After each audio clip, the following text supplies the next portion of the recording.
Tão certo como vive o Senhor, o teu Deus, que não tem um bolo, senão somente um punhado de farinha numa panela e um pouco de azeite numa botija. E vês aqui, apanhei 2 cavacos e vou prepará-lo para mim, para meu filho, a fim de que comamos e morramos. Elias lhe disse: não temas, vai, faz como disseste, mas faz primeiro para mim um bolo pequeno, traz aqui fora, depois farás também para ti e para teu filho. Pois assim diz o Senhor, o Deus de Israel: a farinha da panela não se acabará, o azeite da botija não faltará, até o dia que o Senhor dê chuva sobre a terra. Foi ela e fez conforme a palavra de Elias, assim comeu ela e a sua casa muitos dias. Da panela a farinha não se acabou, e da botija o azeite não faltou, conforme a palavra do Senhor falada por intermédio de Elias.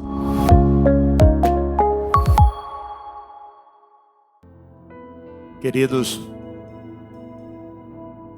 você já perguntou para você mesmo, por que você, sendo honesto, honesta, trabalhador, trabalhadora, por que você só vive no aperto financeiro? Alguém já fez essa pergunta para si mesmo? A Bíblia, ela realmente ensina como ganhar dinheiro? Quantos querem que a Bíblia ensina como ganhar dinheiro? É verdade. A Bíblia ensina como ganhar, a Bíblia ensina como administrar, a Bíblia ensina como gastar, a Bíblia ensina como doar, a Bíblia ensina até mesmo como poupar e como investir. A Bíblia ensina tudo isso. Na cultura judaica, o judeu, ele, dentro do ensino que ele tem desde criança, a pobreza na casa de uma pessoa é pior do que as 10 pragas do Egito. Para o judeu, a pobreza é pior do que as 10 pragas do Egito. Então, dentro da cultura judaica, o judeu, ele não luta para ser rico, não. O que o judeu faz? Ele luta para não ser, o judeu luta para não ser, o judeu não joga igual o brasileiro, joga em Mega Sena, eles não têm lá algo que eles... os tipos de jogos que nós utilizamos aqui para tentar ficar rico da noite para o dia. Não. O que o judeu faz? Para ele, o judaísmo, dentro da cultura judaica, o judaísmo, ele valoriza 3 coisas. Quais são? Quantas coisas? Quais são elas? Primeiro, comigo, trabalho. Segundo, terceiro, o judeu é assim, ele valoriza 3 coisas. Quais são elas? Juntos.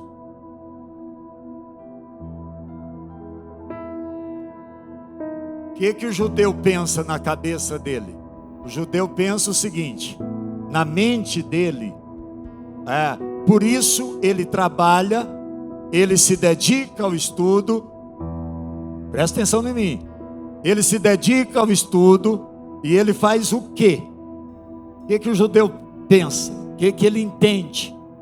Leia comigo. Você não pode ser abençoado com mais. Então, o judeu, ele se capacita para administrar.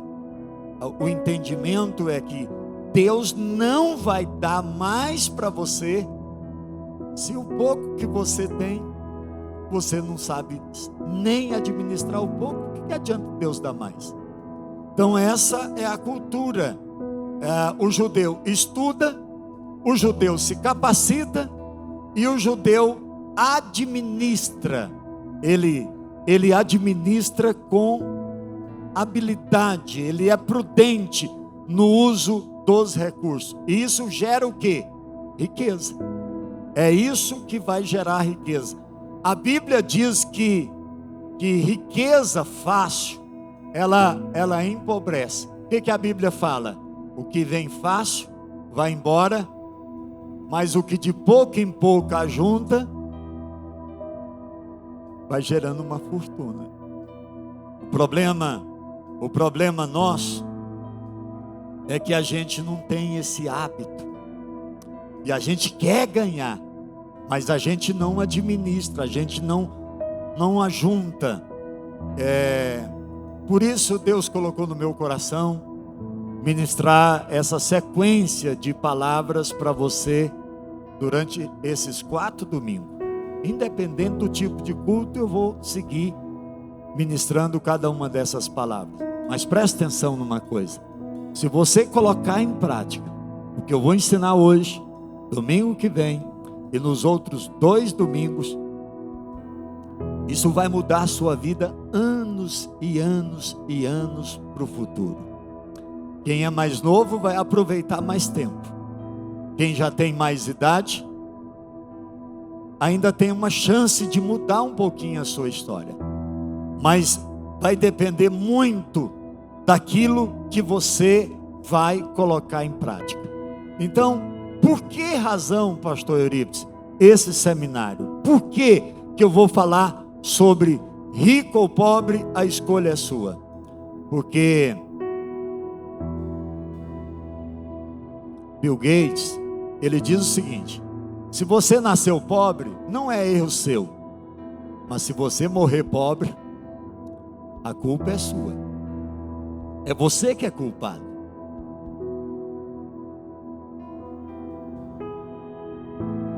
Porque a gente tem uma situação, e a questão é o seguinte: a pobreza, o entendimento é o seguinte, que a pobreza não é ausência de capacidade financeira. O que gera a pobreza é essa falta que a pessoa tem de mentalidade financeira. E a pessoa, ela não vai conseguir sair da pobreza enquanto não arrancar isso da sua mente. E é o que a gente tem, muitos de nós. O nosso maior desafio não é ser rico. O nosso maior desafio é tirar da nossa mente essa mentalidade de pobreza que a gente tem. Então, o nosso maior desafio não é enriquecer. Não, nosso maior desafio é deixar de ser pobre. Diga comigo, repita comigo, o meu maior desafio não é enriquecer. Meu maior desafio é deixar de ser pobre. O pastor Fábio Lucas, ele diz o seguinte: se não houver uma mudança radical, nada muda do lado de fora. E aí ele diz o seguinte: que o bolso da gente é reflexo daquilo que está na cabeça da gente. O bolso é sempre um reflexo daquilo que se passa na mente da gente. Se você mudar a maneira de pensar, o dinheiro vai seguir o mesmo destino. O problema é que a gente tem justamente uma mentalidade diferente. Olha, todos nós sabemos que 2 corpos não habitam junto no mesmo espaço. Não tem jeito. Em outras palavras, riqueza e pobreza não vai existir dentro da gente. Ou vai existir um, ou vai existir o outro. Mas os 2 juntos é impossível. Então, para gerar riqueza na mente da gente, a gente precisa excluir. E a palavra correta é essa mesmo. A gente precisa excluir da vida da gente a mentalidade de pobreza. E a grande dificuldade é porque a maioria de nós, por que não dizer quase todos nós,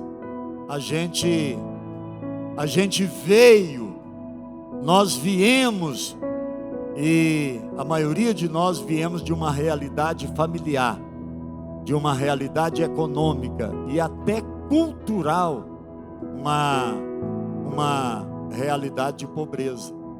No ambiente de pobreza a gente quer o quê? Sobreviver. O que a gente quer no ambiente de pobreza? Não é sobreviver? Melhorar alguma coisa? Então, qual que é a dificuldade de gerar riqueza na vida da gente? É porque a pobreza é algo que domina a vida da gente. É algo que controla a mente da gente. Parece que a gente tem vergonha de gerar riqueza.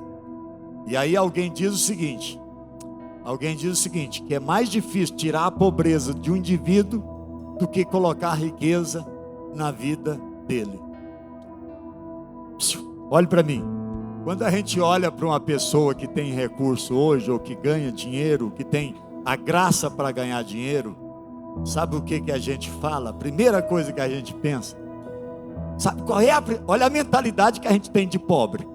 A primeira coisa que a gente pensa é o seguinte: fulano está roubando. Sim ou não? É isso, irmão. Ora, eu não posso economizar, eu não posso administrar o que eu ganho. Eu fico 1 ano, 10 anos, 20 anos, aí o dia que eu compro um carro, eu estou roubando. Só uma mudança. Então a nossa mentalidade é que alguém está fazendo alguma coisa errada para ter o que tem. Mentalidade de pobreza. Nós não conseguimos ter uma percepção de que a pessoa pode e deve melhorar. E a gente tem essa cultura, porque a gente viveu isso a vida toda. Então por que as pessoas não enriquecem? As pessoas só não enriquecem porque não conseguem desempobrecer a mente. As pessoas não conseguem desempobrecer. E o processo é desempobrecer para enriquecer. O sonho das pessoas é ter uma vida melhor.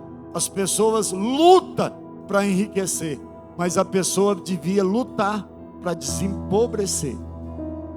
Tirar da mente essa mentalidade de pobre. Por isso, justamente, a primeira lição de hoje, a primeira aula desse seminário, eu vou falar sobre desempobrecer.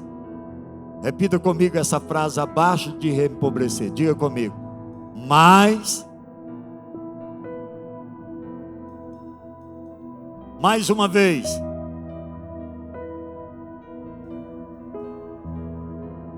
Mais importante que enriquecer é deixar de ser pobre, é deixar de pensar como pobre, é deixar de viver, de se comportar como pobre, de se vestir como pobre, de se relacionar como pobre. A gente precisa mudar isso, porque a verdadeira riqueza, ela parte de dentro para fora.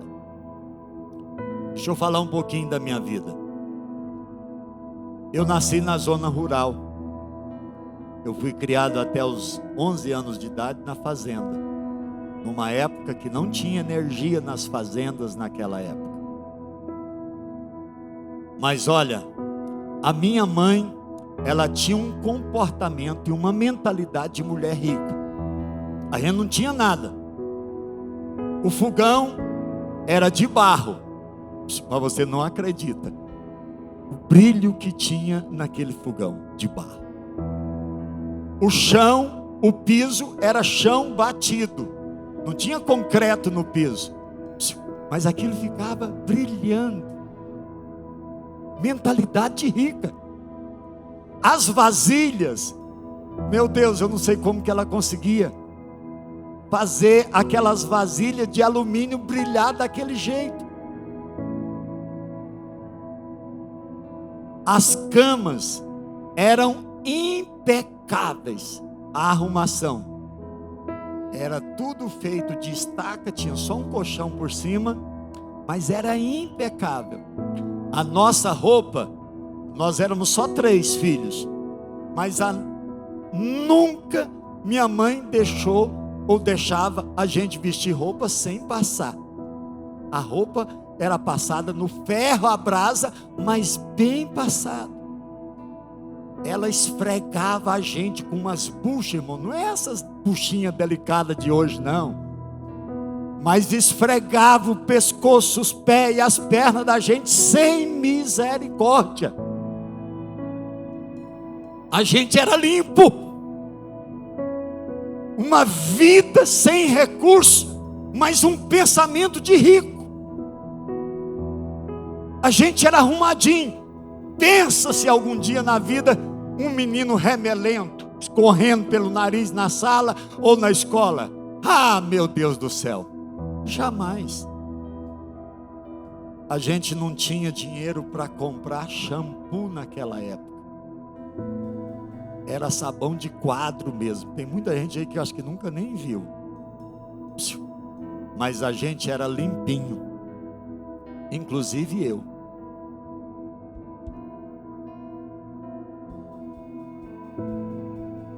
Uma pessoa que cuida, olha, uma pessoa que cuida é uma pessoa que sinaliza querer gerar riqueza. A primeira coisa, quando você fala com alguém, que você observa é o visual da pessoa. O que ela está vestida. E a partir do visual da pessoa é que você vai estabelecer algumas conclusões acerca dela. Quando você olha para uma pessoa, a roupa pode ser simples, a chinela pode ser havaiana, daquelas mais antigas, mas limpa. Então você olha para a pessoa, a unha está aparada, está tudo arrumadinho, tudo penteado, tudo organizado. É a ideia que você tem. Então, o que a gente tem que aprender é o seguinte: é que pobreza não é ausência de capacidade. Pobreza é uma questão de mentalidade. A pessoa tem capacidade, mas ela tem aquela mentalidade daquela vida de pobre. Então, obviamente que isso vem de família. É um problema sério. Sabe por quê? Porque a gente não ensina os nossos filhos em casa sobre finanças. A gente não para sentar com os filhos, para eles aprender o custo de cada coisa, o valor do investimento na vida deles. A gente não ensina isso. E um outro problema que a gente tem: se fala muito pouco de dinheiro nas igrejas, que é um local que podia ensinar. Parece que é pecado falar sobre dinheiro na igreja, ou parece que é errado falar.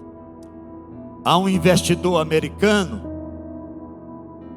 Robert Kiyosaki.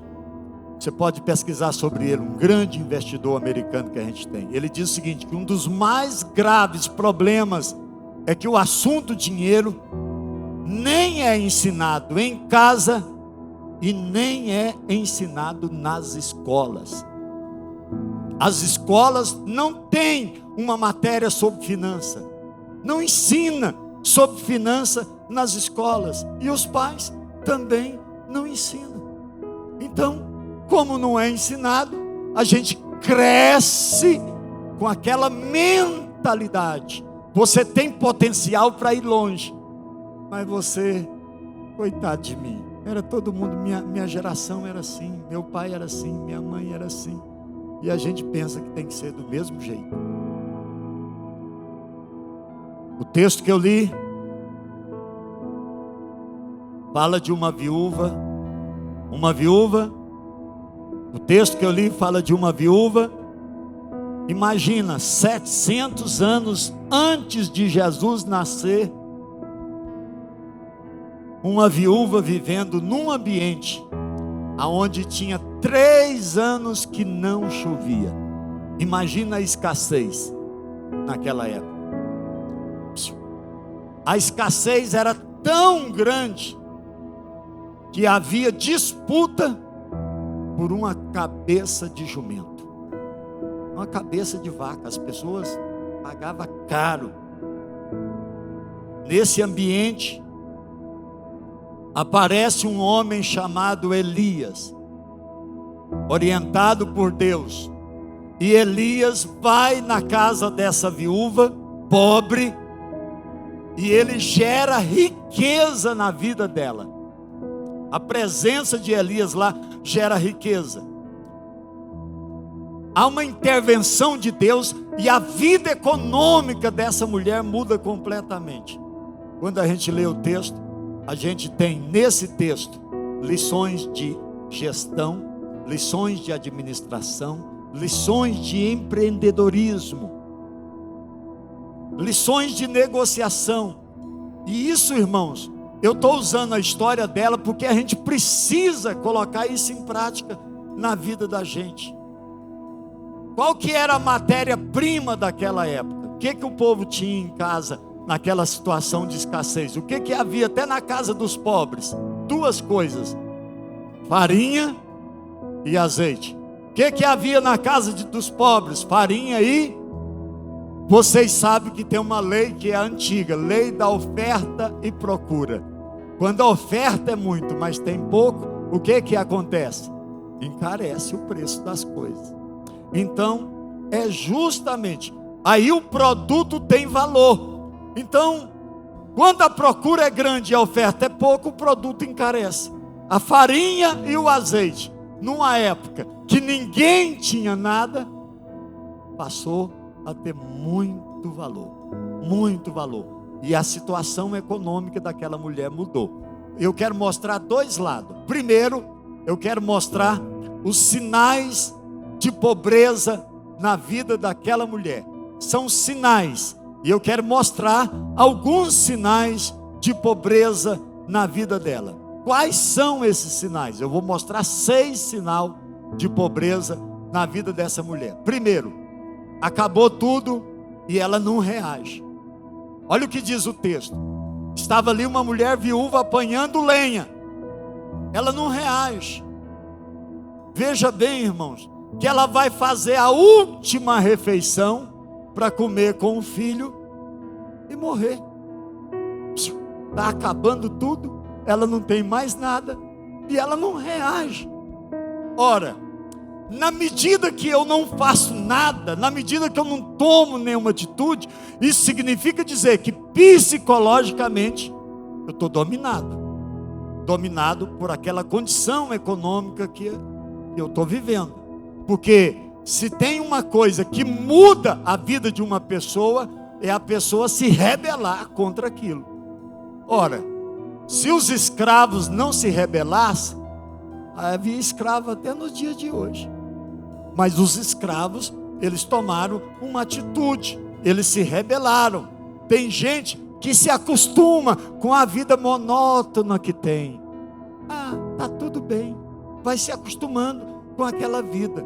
Tem gente que se acostuma em ser empregado. Não é errado ser empregado, mas eu preciso, sendo empregado, eu preciso me aperfeiçoar, melhorar, produzir mais, querer o bem do meu patrão, porque se ele crescer, eu cresço junto com a empresa. Então, eu tenho que lutar. Eu preciso ser alguém que faz além. Então, é isso que o judeu faz. O judeu é o seguinte: se ele vai vender pipoca, ele é o melhor pipoqueiro que tem na cidade. Se a mulher vai ser manicure, faz fila para esperar a vez dela atender. Você já viu falar de alguém, você já precisou de alguém que a pessoa fala assim: eu não posso te atender agora, posso te atender daqui 3 meses, daqui 6 meses. Você já fez negócio com alguém assim? que a pessoa fala, não posso te atender agora, você tem que esperar. Já aconteceu com você? Ué, por que essa pessoa acontece desse jeito e o outro está lá desempregado e ninguém quer? Qualidade naquilo que faz. Tem pessoa que você fica aguardando ele. Não, eu preciso de alguém que assenta piso. Irmãos, eu conheci um rapaz aqui em Palmeiras, 12 anos trabalhando de ajudante de pedreiro, não sabia nem pegar na colher direito. Mãe, se acomodou com aquela mentalidade, eu não posso ser pedreiro, eu tenho que ser ajudante de pedreiro. A pessoa se entrega a isso. Então, tem pessoa que é faxineira, e ela vai 2, 3 horários, e ainda você tem que ficar aguardando uma vaga para ela. Por que tem gente que está procurando serviço de faxineiro e não consegue? É questão de fazer bem feito. É isso que o judeu faz. É a lição que José nos ensina lá no Egito. Lembra? Melhor escravo que Potifar teve era José. Melhor prisioneiro que aquela prisão conheceu era José. O melhor governador que o país viveu naquela época foi José. Então, a gente não foi criado para ser semente para sempre. Não. Nós fomos criados. Volta lá, isso. Nós fomos criados para ser semente que transforma em árvore e que produz floresta.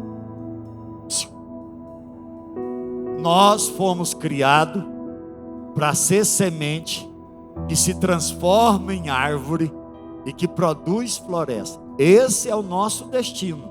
Nós fomos criados para isso. Mas tem pessoa que vive na mesmice a vida toda. Ah, pastor, na minha geração ninguém se formou em faculdade. Ninguém se formou. Mas seja o primeiro a se formar, ué.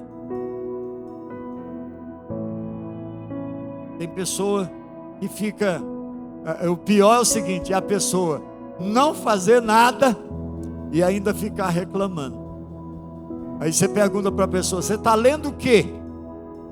No que você está aperfeiçoando? Aí a pessoa diz, eu estou lendo o gibi da Mônica.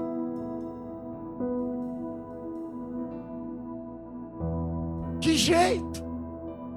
Que jeito que a pessoa vai? É justamente, tem pessoa que ela não muda, ele não decide alterar a sorte.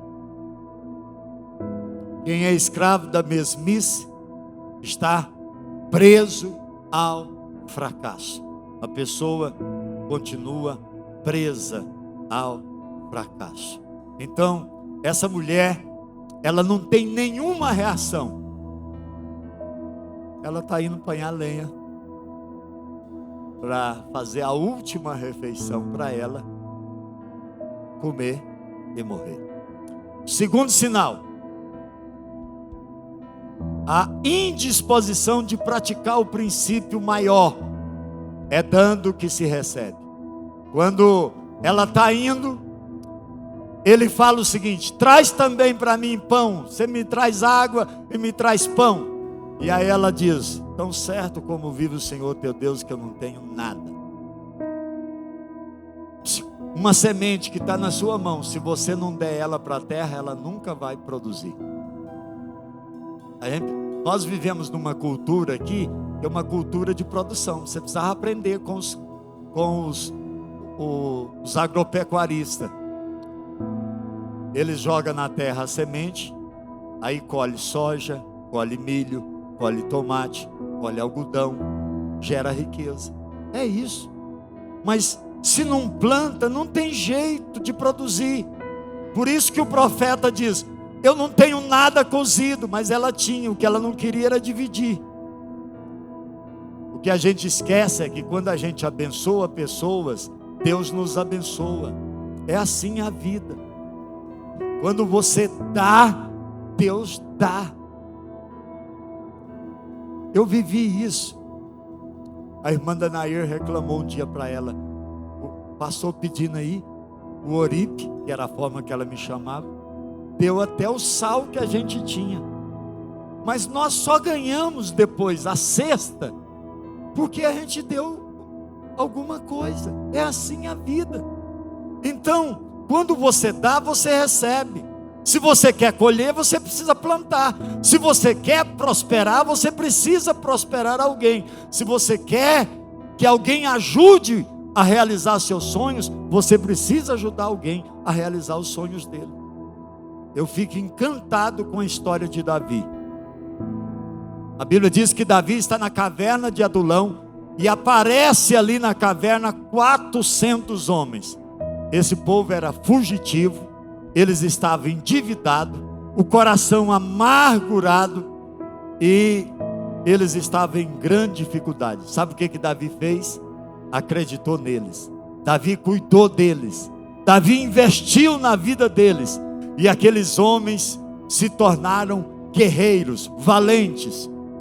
Quando Davi quis realizar o sonho de ser rei, sabe quem ajudou Davi? Esses homens que Davi ajudou primeiro. A vida é assim. Então preste atenção numa coisa: ajude pessoas a realizar os seus sonhos e a sua vida vai deixar de ser um pesadelo. O problema é que tem muita gente querendo gerar riqueza, mas tem uma vida de pobreza. Por quê? Tudo é dele, é só dele. A Nair conheceu uma pessoa, que eu conheci também, que quando ia alguém na casa dela, ela pegava um pincel atômico, ia lá, ela tinha uns pés de coco plantados bem na porta assim, ela numerava os cocos. Se o pé de coco tinha 10 cocos, ela numerava de 1 a 10. 1, 2, 3. Por quê? Com medo dos meninos pegar, que tudo era dela. Tem gente que é assim, irmão. Tem gente que tudo é dele. Ele não reparte com ninguém. Essa mentalidade, se eu der, vai fazer falta para mim. Essa mentalidade que a gente tem de pobre. Terceiro sinal: falta de sensibilidade de discernir as pessoas. Elias chega lá onde ela estava e ela não discerne que Elias inicialmente é um homem de Deus. Ela não vê, ela não percebe, ela não tem essa percepção. Deus envia Elias e ela não consegue perceber. A pobreza nos faz pensar que as pessoas que se aproximam da gente só está interessado no que a gente tem. É uma dificuldade que a gente tem. E olha, a vida é um lugar de encontros. Tem sempre alguém que vai aproximar da gente para abençoar a vida da gente. Nem sempre as pessoas vão sugar. Tem gente que vai se aproximar da gente para abençoar a vida da gente.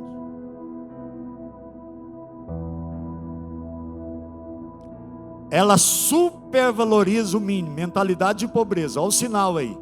Olha o que ela responde: há somente um punhado de farinha numa panela, um pouco de azeite numa botija. E eu estou aqui apanhando 2 cavacos, vou preparar o resto. Irmãos, a gente tem aqui o chamado,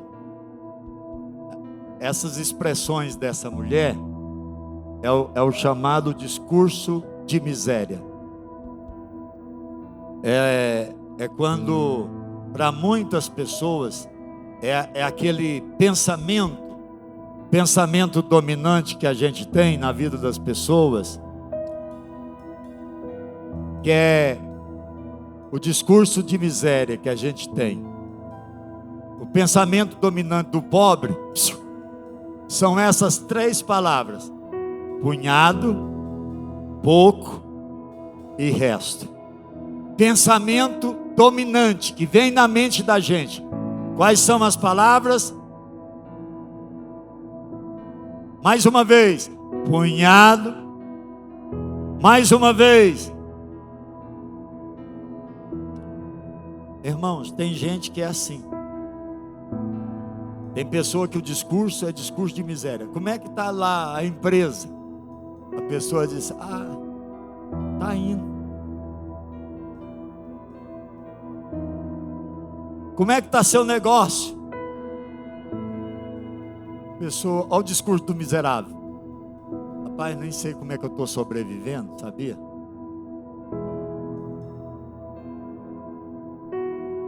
Como é que está lá na empresa? Como é que é o seu patrão?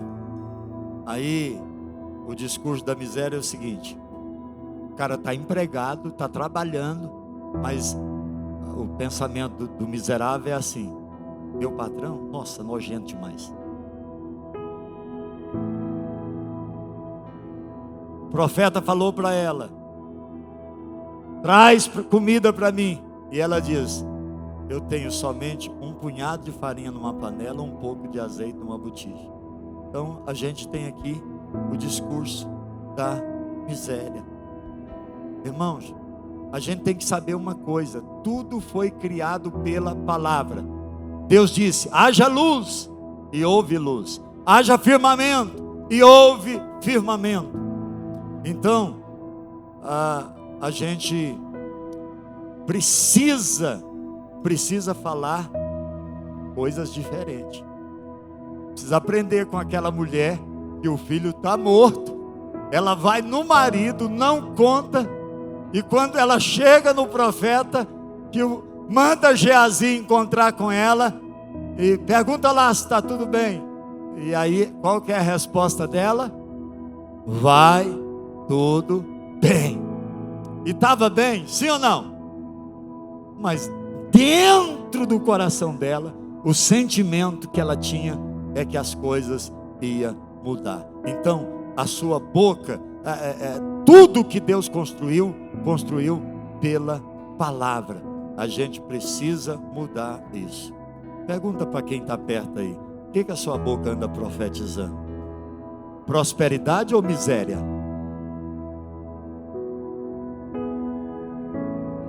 O que você anda falando, hein? Você tem que eliminar isso da sua vida. Quinto sinal: o poder dominante do medo. Olha o que Elias fala para ela: não temas. Um dos maiores bloqueadores da nossa criatividade e do nosso potencial é o medo. Alguém diz que o medo torna o indivíduo refém da miséria. O medo. Por que essa mulher teve medo? Porque ela estava ancorada num pouco de farinha e num resto de azeite. E a pessoa que está ancorada no pouco e no resto, ela pensa: se eu fizer para ele, não vou ter nem para mim, vou morrer sem comer nada, vai acabar. Você lembra da parábola dos talentos? Um recebeu 5, outro 2 e outro 1. O que recebeu 1 fez o quê? Enterrou. O que recebeu 1 fez o quê? Enterrou. E ele fez por quê? Porque quando o patrão chegou, ele diz assim: eu tive medo. O medo faz a gente enterrar o potencial que a gente tem, a capacidade que a gente tem. É o medo. O medo é que faz isso. Você lembra a história de Moisés? Quando Deus chamou Moisés, o medo na vida dele fez ele falar assim: Senhor, eu gaguejo. Alguém diz o seguinte: que quem faz menção das suas deficiências são pessoa medrosa. Pessoa medrosa gosta de mostrar suas imperfeições. Gente corajosa não. Gente corajosa mostra a sua competência.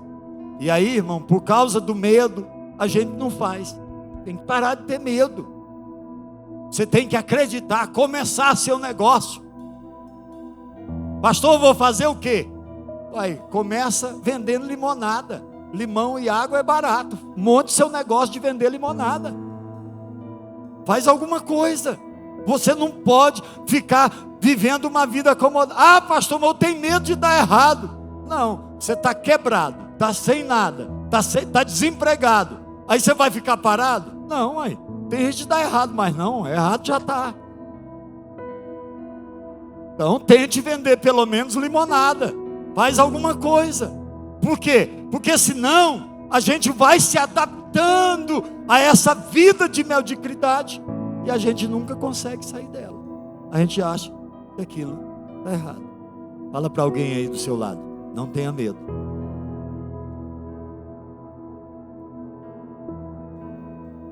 O último sinal de uma vida dominada pelo pensamento de miséria é o conformismo com o fracasso. Olha o que ela diz: eu apanhei 2 cavacos, vou preparar o resto de comida para mim e para o meu filho, e a gente vai comer e vai. Irmão, pensa. Você reúne a família em casa e fala para a família assim: gente, a gente vai comer e em seguida vamos preparar para morrer. Que conformismo é esse? Como é que a pessoa se conforma assim? Não, eu preciso ser grato pelo que tenho. É só a água que eu tenho, vou agradecer a Deus pela água. Mas eu não posso ficar atrelado a uma vida de conformismo. É aquela história antiga da vaquinha, daquela família que tinha uma vaca que produzia leite. O leite fazia queijo e ele tomava o leite, comia o queijo e se sentia realizado por aquilo. Até que um dia um sábio, andando com uma pessoa, ensinou ele, falou: pega aquela vaca e joga no precipício. E mataram a vaca dessa família pobre e vivia dependendo das coisas. Passaram os anos, o moço ficou com aquilo na cabeça, voltou lá para poder ver o que estava acontecendo, se aquela família tinha morrido. Aí chegou lá, tudo mudado, casa nova, energia, as coisas mudadas, muito gado. Pensou, vendeu, coitado, acabou com tudo. Foi conversar: nós vivemos muitos anos aqui, e aí um dia a gente tinha uma vaquinha, a vaquinha dava muito leite, a gente vendia um pouco do leite, trocava no arroz, a gente fazia um queijo, de vez em quando a gente fazia um doce. Mas um dia a vaca morreu, aí a gente teve que ir para a roça, a gente teve que trabalhar, e quando a gente foi trabalhando, foi plantando, a gente foi ganhando dinheiro, e as coisas foram mudando, e a gente construiu tudo isso aqui. Mas tem gente que se conforma a vida toda fazendo a mesma coisa. Tem gente, irmão, que é igualzinho àquela música antiga do Roberto Carlos, que ele é mais antigo que eu. A mesma praça, o mesmo banco, as mesmas flores, o mesmo jardim, tudo é igual. Tem gente que é assim, entra ano e sai ano, tudo do mesmo jeito, não muda nada. Quando ele compra uma gravata, você pensa que ele roubou, por causa da mentalidade que a gente tem de pobre, porque a pessoa não muda. Então a gente precisa buscar conhecimento. Francis Bacon, ele dizia o seguinte, que conhecimento é poder. Então a pessoa não foi plantada na terra para viver uma existência medíocre. Não, você não pode se conformar em viver a vida desse jeito. Você tem que fazer alguma coisa, tem que correr atrás. Como é que você gera, como é que você muda a sua história? É se você corre atrás. Então nós temos 6 sinais de pobreza: ausência de reação, não dá, falta de sensibilidade, supervaloriza o que não deve ser valorizado, o medo e o conformismo com a miséria. Você tem algum desses sintomas? Você tem que tirar eles da sua vida, senão vai continuar na miséria. Você quer mudar? Você quer mudar? Como é que você gera enriquecimento? Como que você muda? Alguns fatores que você gera enriquecimento. E aí você pode ir escrevendo, anotando aí alguns fatores. Primeiro, como é que eu consigo melhorar? Como é que eu consigo prosperar? Se você trabalhar. Só é possível. Você tem que aprender com as formigas. Mas você tem que trabalhar. Se você não trabalhar, você nunca vai prosperar. Você tem que aprender a investir em você. Se tem alguém que você tem que investir, é em você. Estude, aperfeiçoe, leia, continue estudando, continue lendo, continue se aperfeiçoando. É aí que você dá os passos para enriquecer. Então, primeiro é trabalho. Segundo, você tem que aprender a investir em relacionamento. Foi ela e fez segundo Elias falou. Comeram. Quem que comeu? Primeiro quem? Elias, ela e o menino. Olha, irmãos, é interessante isso aqui. Você tem que ter contato. Tem lugar que o dinheiro não te acessa, sabia?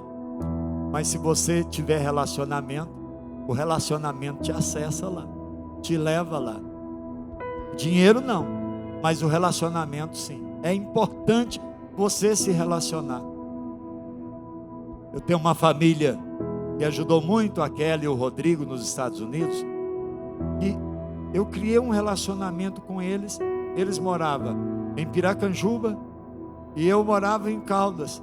Mas por causa de um relacionamento, ele foi embora para outro país e de repente serviu de instrumento para ajudar a Kelly e o Rodrigo, que ele não conhecia, a Quênia, e ajudou tantas outras pessoas, além de uma família que congregou comigo. Por quê? Por causa de relacionamento.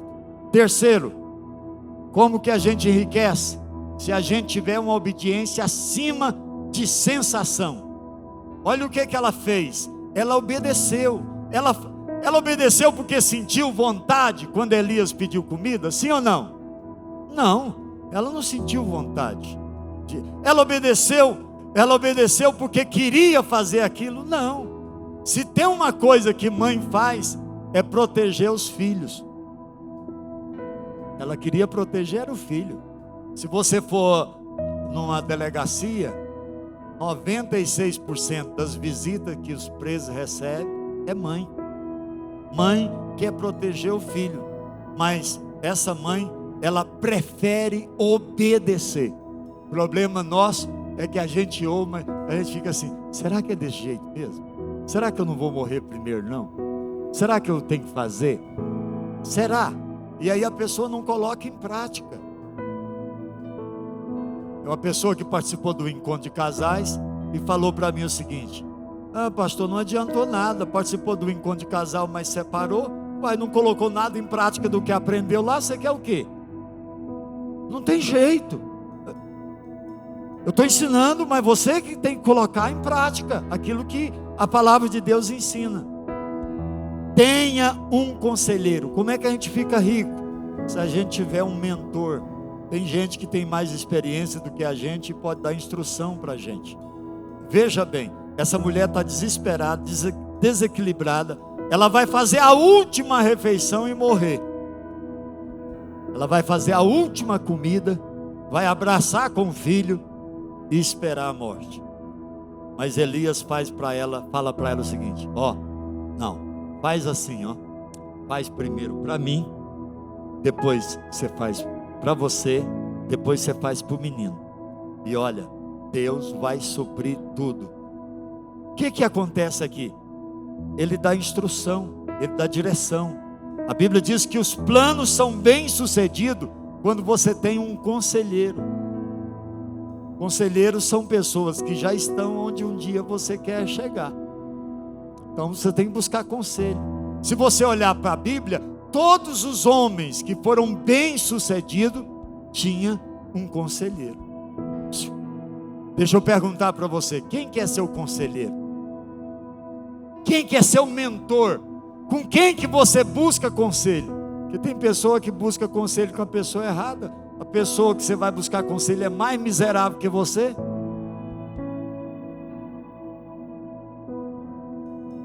Esse mês eu não sobrou nada. Não, você precisa ver aqui em casa. Além de não sobrar nada, eu não dei conta de pagar ainda tudo. Quer dizer, irmão, vai agravar mais ainda a sua situação.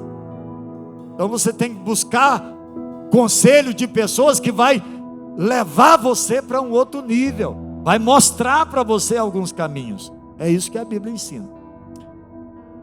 Bom, por último, ela toma uma atitude como prioridade. O que Elias fala para ela? Faz primeiro para mim. Primeiro para mim. Ela honra. Ela diz, Elias diz, faz para mim um bolo pequeno. E faz a mesma coisa para você. Faz um bolo pequeno também para você e para o seu filho. O que é isso? É consciência de prioridade. Tem gente que tem muita coisa para fazer e não faz nenhuma. O que está faltando? Prioridade. Você tem que ter uma prioridade. O que você vai fazer? Agora sim, por último, Deus multiplica o que você tem e o que você sabe fazer. O que ela tinha? Duas coisas: farinha e... O que ela tinha? Farinha e... Foi isso que Deus multiplicou. Ou Deus multiplicou outra coisa? Não. Deus multiplicou o que ela tinha. O que você sabe fazer?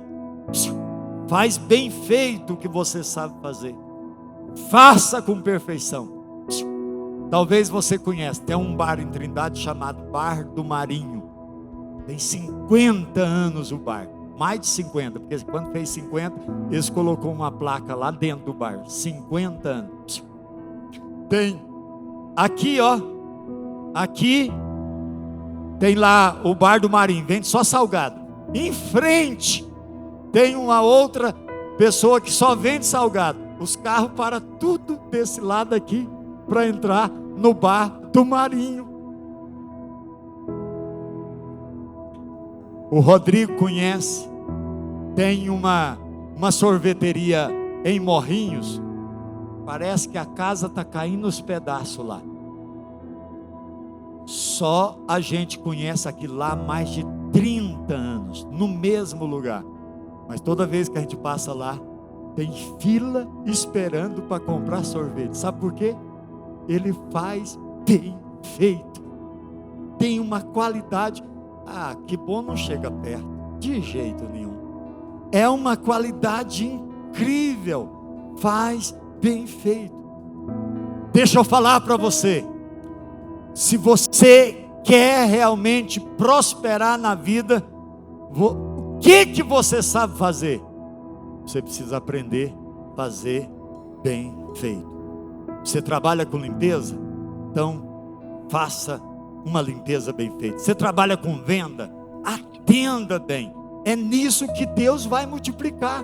Qual que é o dom que você tem? É fazer tapete. Não tem ninguém na cidade que faz tapete igual você. Então você tem que fazer bem feito. Sabe o que é o problema nosso? É que a gente faz de qualquer jeito. Esse é o problema nosso. A gente não quer fazer bem feito. Eu sou motorista de Kombi, eu levo aluno, cuido de gente. Faça de tal forma que todos os pais querem colocar os alunos com você, ué. É assim que a gente precisa viver a vida. Pastor, eu mexo com ovo de galinha. Faça as pessoas esperar as suas galinhas botar para poder comprar lá. Por quê? Porque você cuida bem, trata bem. Então tudo que você fizer, você precisa fazer bem feito. Às vezes a gente fica querendo mudar de função, mudar de posição. Não, irmãos. O que traz a bênção de Deus sobre a vida da gente é a gente fazer com perfeição. A farinha da panela não acabou e o azeite da botija não faltou. Deixa eu concluir perguntando para você: em que você trabalha? Fiquem de pé.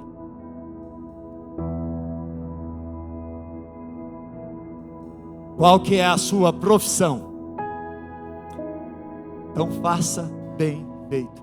Eu fico doente.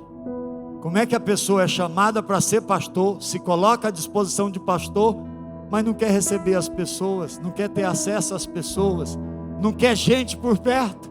Mas está no lugar errado. Você precisa aprender a fazer bem feito. Olha, o segredo é simples. Olha aí, o segredo é simples. Seja qual for a sua área, domine a sua área. Você tem que ser aquele cantor, aquela cantora. Você tem que ser aquele vocal que toda a equipe quer você fazendo parte do time dele. Por quê? Porque a pessoa ensaia, a pessoa prepara, a pessoa dedica, a pessoa ora. Qual que é a sua profissão? Então, vamos lá, 1, 2, 3. O segredo é: seja qual for a sua área, domine-a e faça bem. Você mexe com venda? Faz o cliente querer voltar lá na sua loja. Você mexe com o quê? Você faz doce de leite? Faz o cliente querer comprar só de você. O que você vende? Pastor, eu vendo pipoca. Pois é, faz as pessoas fazer fila para comprar pipoca lá do seu carrinho. Pastor, eu sou médica. Então, faz as pessoas fazer você fazer hora extra para atender todo mundo. É assim, irmãos, fazendo bem feito. O segredo é simples.